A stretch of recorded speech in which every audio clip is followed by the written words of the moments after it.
یہ مبارک مہینہ اپنے دامن میں بہت ساری رحمتیں لیے ہمارے درمیان جلوہ گر ہے۔ اہل عرب اس ماہ کو اللہ کا مہینہ کہتے تھے۔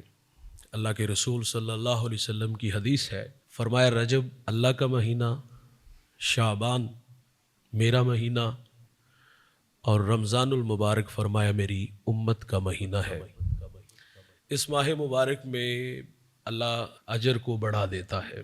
کسی کو ایک روزہ رکھنے کی سعادت نصیب ہو، اس کو اللہ تعالیٰ 1 سال کے روزے جتنا اجر عطا فرمائے گا۔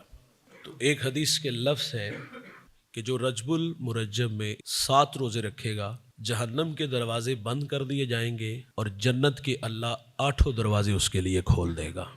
جنت میں ایک نہر کا نام رجب ہے، جس کا پانی دودھ سے زیادہ سفید ہے اور شہد سے زیادہ میٹھا ہے۔ اللہ تعالیٰ اس خوش نصیب کو وہ میٹھا اور شفاف پانی پلائے گا جس نے اس ماہ مبارک میں 1 روزہ بھی رکھا ہوگا۔ اور اللہ کے رسول صلی اللہ علیہ وسلم دعا مانگا کرتے تھے کہ اللہ رجب اور شعبان میں ہمارے لیے برکت رکھ دے اور ہمیں رمضان المبارک تک پہنچا دے، اس سے ہماری ملاقات کروا دے۔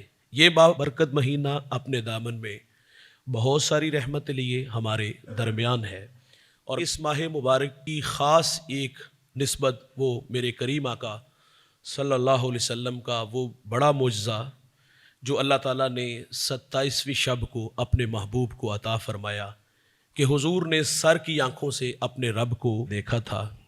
اسی ماہ مبارک میں یہ اعزاز میرے کریم آقا صلی اللہ علیہ وسلم کو عطا ہوا۔